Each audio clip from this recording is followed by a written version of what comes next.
COVID border rules are eased. Travelers only need to quarantine for 3 days, but the business community says it's not enough. The CEO of a company accused of importing fake COVID test kits is detained. Taiwan's central bank gets set to announce an interest rate hike. And fighting COVID with herbs. How effective is it? We investigate.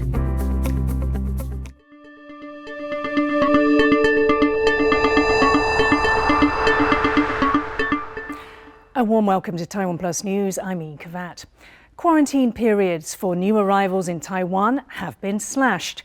From Wednesday, international travellers will have to quarantine for just 3 days instead of 7. They will then be required to monitor their health for another 4 days. During this time, they should go out only when necessary and after testing negative. But most people will be allowed to go to work. In other changes to the rules, arriving passengers no longer have to take special quarantine taxis from the airport. They can now be picked up by friends and family. Travellers must still have a negative PCR test within 2 days before their flight. Taiwan's border restrictions have had a big impact on businesses. That's according to surveys carried out in the second half of last year by the American and Japanese Chambers of Commerce in Taiwan. 68% of members of the American Chamber and 73% of members of the Japanese Chamber said their business was being hurt by the inability to obtain business visas. The American Chamber said Taiwan's entry restrictions would impede over $400 million in transactions and lead to the possible cancellation of at least 22 investment projects. Our reporter, Louise Watt, spoke to Andrew Wildfires, the president of the American Chamber of Commerce in Taiwan, to find out more. Today, as you know, the quarantine policy has been reduced from 7 days to 3. Now, is this enough, or how critical do you think it is for there to be no quarantine as soon as possible? I would say that it's very welcome that we have moved to the 3+4 regime. It represents an obvious more than 50% improvement over the prior 7+7 regime. But I would say it is not enough, and it's coming a little bit too late.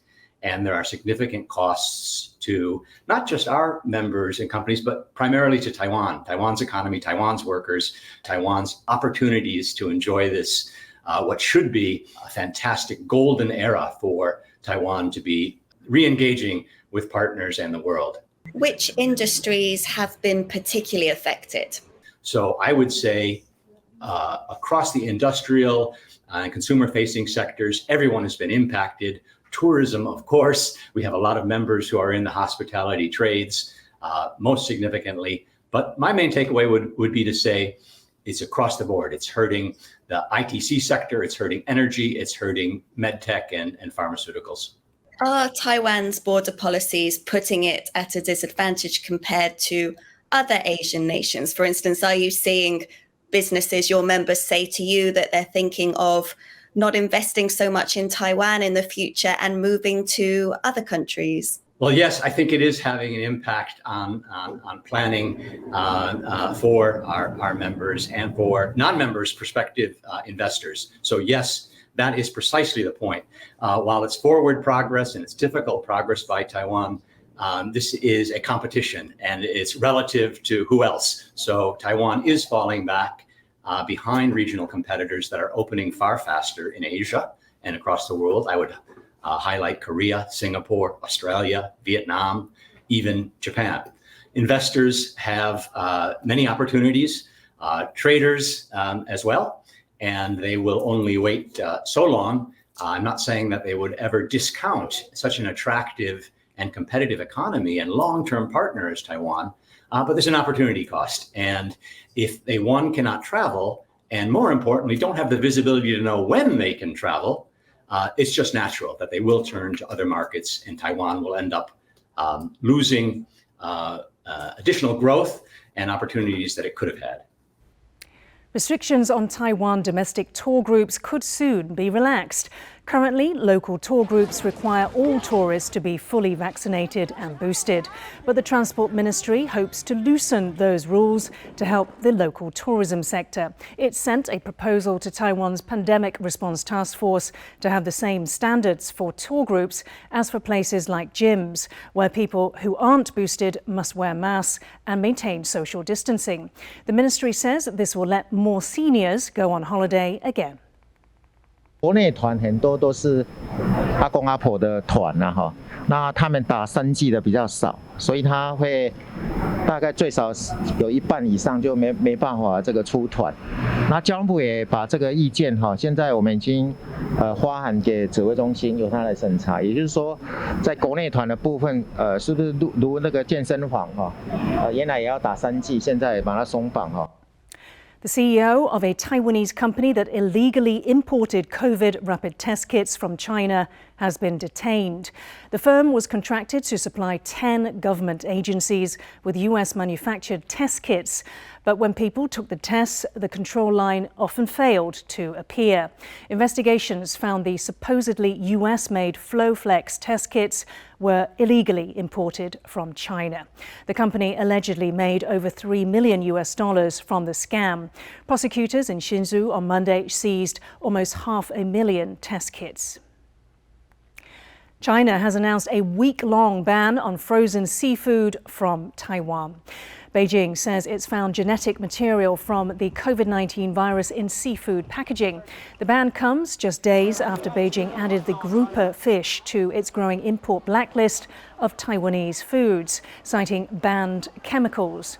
Taiwan says China has ignored scientific evidence that it meets grouper standards and says it's not ruling out taking the matter to the World Trade Organization. Taiwan's central bank is likely to announce an interest rate hike on Thursday. The move would coincide with the US Federal Reserve's own rate rise. It is expected to announce its biggest hike in almost 20 years to curb rampant inflation. Economists predict Taiwan may raise rates by 25 basis points to 1.625%. This would help protect the country's key exports by indirectly controlling the price of imported raw materials. It would also help tame inflation, which remains at a 10-year high. Analysts at the Taiwan Institute of Economic Research say inflation should start to cool off in around 2 months. 讲到去年的基期啦，然后美国的这个紧缩措施呢，应该会开始奏效哈，所以大概就是说7、8月之后，那个通膨的这一种压力会比较淡化。 Taiwan's Apple Online is laying off 280 employees in early August.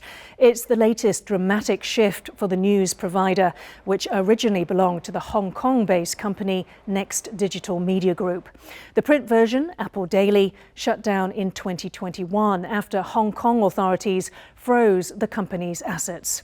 The Taiwan version, once the nation's highest circulation newspaper, also shut down in 2021, with about 300 people losing their job. Last week, Apple Online was sold to new owners. Details of the sale are not yet public. Taiwan's labor laws say that employees must be given 60 days' notice in advance of any mass layoffs. Some Apple Online employees say they were not notified beforehand. In basketball, the Hsinchu J-Co Lioneers are into the championship round of Taiwan's professional Plus League. They beat the New Taipei Kings in their playoff decider on Tuesday night. 剩8秒钟，这个球发生失误了，可能是整场比赛、整个系列赛最关键的一个失误。比赛要结束了，新竹街口工程师晋级了总冠军赛。It's the first time for the Lioneers to make the final round. They will face off against defending champions, the Taipei Fubon Braves, in a best-of-7 series starting June 18th. Most of the world has been turning to Western medicine to treat COVID-19, but here in Taiwan, one of the most popular treatments is a traditional Chinese medicine made with herbs. TaiwanPlus reporter Phil Wang recently visited the national research team that developed the formula to learn more. A pharmacist is measuring out traditional Chinese herbs. She's rushing to fill the prescription because this formula is in hot demand. 我现在是在抓那个清冠1号，那这个药是目前全世界少数可以治疗新冠病人的药物。This is the most sought after medicine in Taiwan for treating COVID-19, and it has been approved to help prevent the disease from progressing further. However, this is not the usual treatment for COVID. It is a type of Chinese medicine, and it is created right here in Taiwan. 不让他进来的是鱼腥草，让他呢进来以后只能够瘫在那里不能作为的是黄芩。我是国家中医药研究所的所长苏一章。那我们组织了一个新冠肺炎的一个攻顶小组，所以在2019年底开始出来以后，全球就开始找有没有治疗的药物。比较有名的就是瑞德西韦，世界卫生组织相关的研究上也觉得它效益并没有很好。那后续呢，这个默沙东跟辉瑞2个药厂，它有一些限制譬如说这个药物的交互作用上的问题。这个中医在历史上有2000年对抗瘟疫的资料，所以很快我就找到了在明代有一本书叫《瘟疫论》，针对瘟疫这个书里面，那有提到治疗的原则，那也有一些建议的处方。小小的树根不起眼，但是很有用。The NRICM 101 formula is a multi-target treatment made up of 10 herbs. It inhibits the virus spike protein, preventing it from entering host cells. If some do sneak in, the medicine stops them from replicating. Finally, the medicine can prevent the body's immune system from attacking itself, called cytokine storm. Many believe it's one of the main causes of severe COVID. 那另外这个清冠1号啊，它本身药性会比较寒凉一点点，所以有可能会导致你的排便变得比较软，这个是正常的，也不用担心。那这些处方其实平常呢，我们中医界的这个有经验的医师呢，其实也常常在治疗病人，所以在安全性跟有效性的掌握上呢，并不成问题。所以只需要再回到临床上去做测试。吃1包，那吃的时候就泡在温热的水，溶解后用喝的，这样就可以。当时呢，我们就很紧急的联络了15个教学医院。那也包括他们的这个负责的集中检疫所，就很快速的建构了一个合作的平台，这个平台叫中西医合作照护的平台，几百位的西医师来主导整个这个会诊，所以他们也很确认这样的一个治疗成效是存在。But further studies were required to prove the drug's effectiveness. Traditional Chinese medicine has often been criticized for lacking scientific proof. So the research team set out to validate their results. 它的结构是什么成分这样，然后再针对这些成分去做它的活性，然后就可以知道说，这个成分是否是具有抗病毒的活性。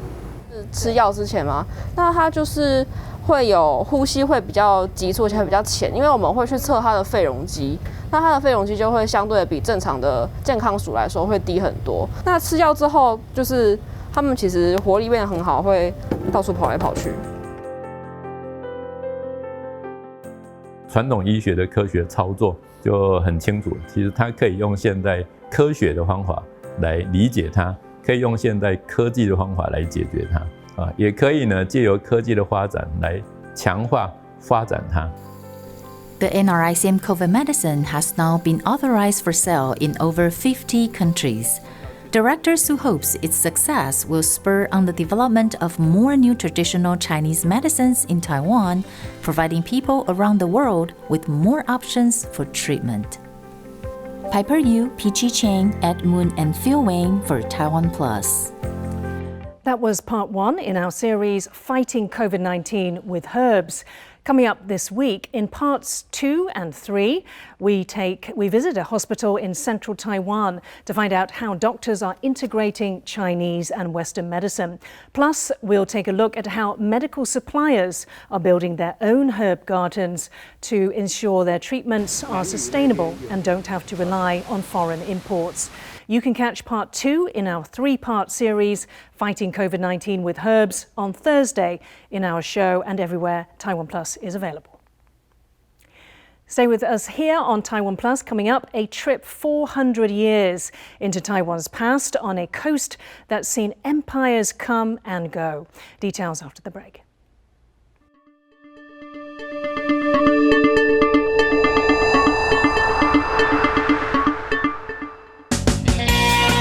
Okay, there's a couple here. There's one here. You see, 2, 3。到目前的为止，大概6只而已啊，真的不多。赚不到钱了，要钱也不够啊。来了，你看，又来了。I'm going to prepare them in a more European way. I'm going to smoke these eels. The best part, put it in your mouth.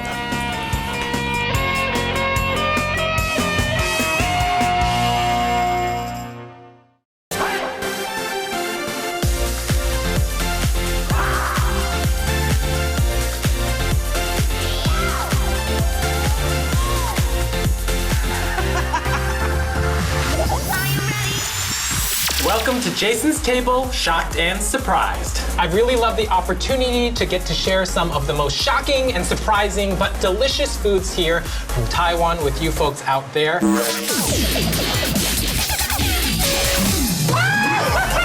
Do you even know what this is?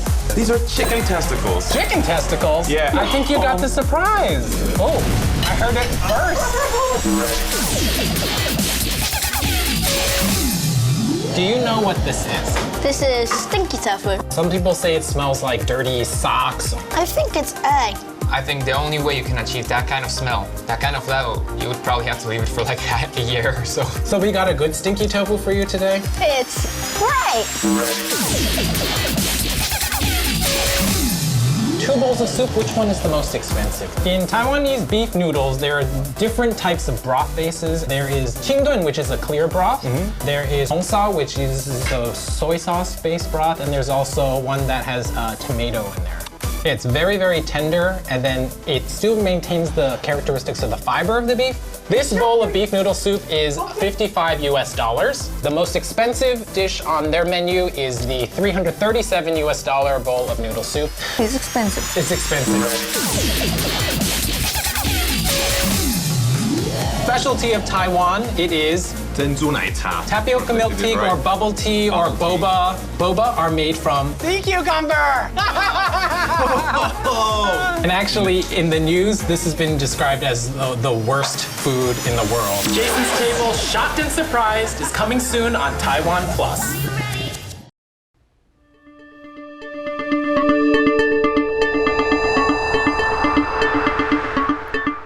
Welcome back. Let's take a look at some of the news making headlines around the world. Truckers in South Korea returned to work on Wednesday after the government agreed to their demands on minimum pay. Thousands of truckers went on strike last week, paralyzing ports and industrial hubs nationwide.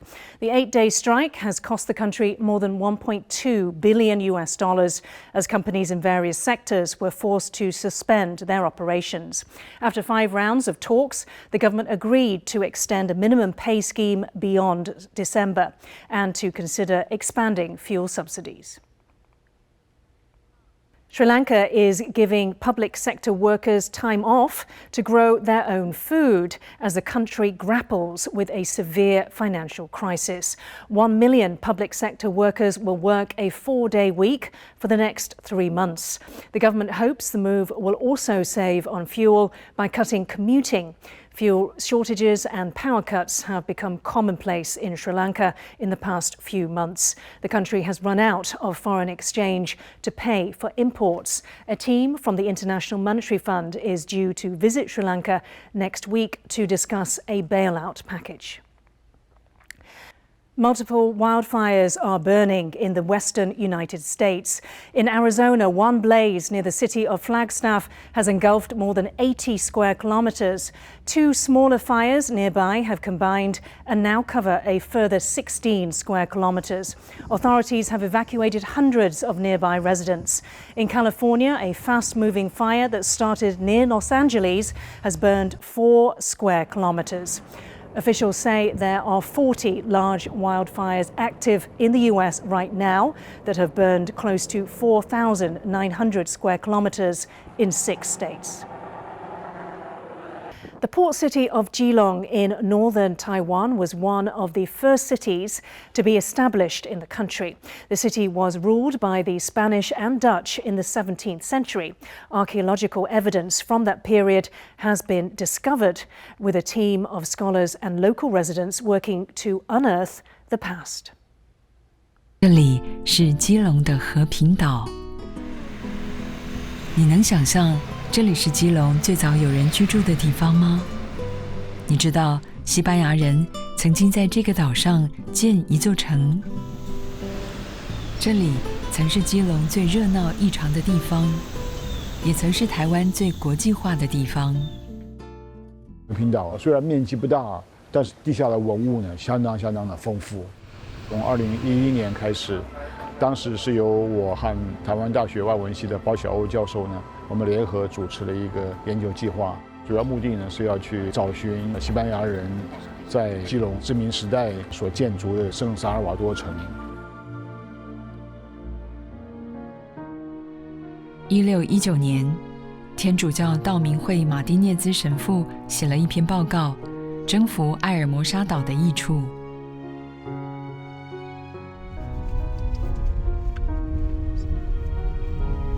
这封存放在西班牙亚维拉道明会玫瑰圣母教区档案馆内的泛黄草纸，开启改变基隆、改变台湾历史的重要一页。We have so many documents since the Dominicans arrived in Taiwan, no, on the isla Hermosa. They are very relevant for the Spanish-speaking people. There are also some documents in English, and there are documents in Chinese. 他佐证了大航海时代西河对抗下，西班牙试图在远东突破封锁、扩展贸易、宣扬宗教的战略思考。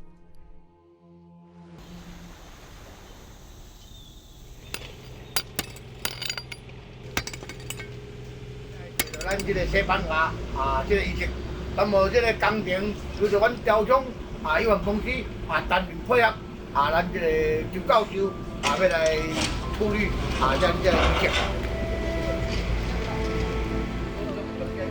认识自己这块土地，了解自己过去的历史，整个把它做一个完整的一个整理，然后重现。事实上是所有台湾人的一个宝贝跟宝藏。然而，西班牙占领和平岛的这段历史，如今能够在和平岛上寻找到蛛丝马迹的物证吗？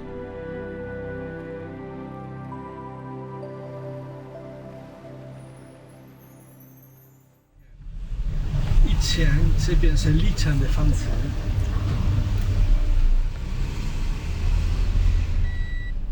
1626年，西班牙人来到基隆和平岛。1642年结束16年的治理并撤离，没想到400年后，居然是一位说着有拉丁口音中文的西班牙人，带我们回到和平岛。不用啦，你太客气了，你太客气了。你们帮忙我们很多。比起我们，他更加熟悉这岛上的一切。Chilón es una ciudad muy interesante, pero posiblemente de las más interesantes que hay en Taiwán. Al menos desde el punto de vista histórico, tiene muchos elementos todavía no por descubrir, porque se conocen, pero para ser puestos en valor. Y la parte de la isla Hopintao es posiblemente una de las que tiene más futuro, me parece a mí. Cuando vine a Taiwán por primera vez en el año 1989, hace ya 30 años, lo primero que hice fue venir a Chilón, a buscar el fuerte español. ¿Dónde podría estar? No era fácil encontrarlo, porque yo al menos no tenía ninguna referencia.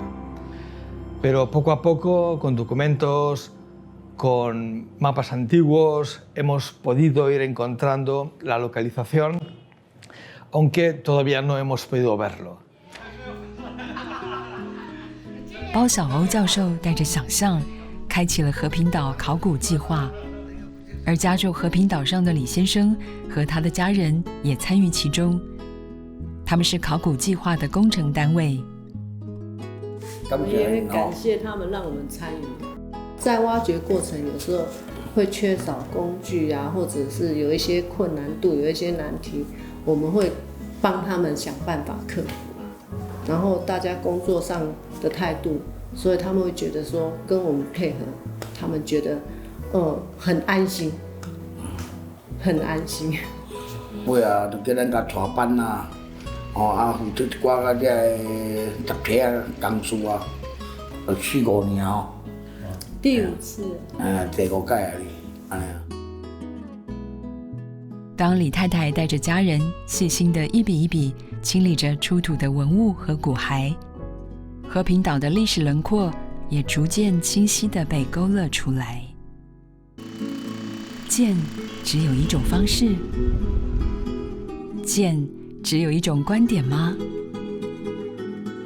和平岛的历史文化是否正如考古发掘的地层，不同时期、不同人物用不同的方式参与其中，沉淀出如此多层次的样貌呢？ Thank you for watching TaiwanPlus News. I'm Yin Khvat. Finally today, we leave you with images of Hong Kong's iconic jumbo floating restaurant bidding farewell to the city.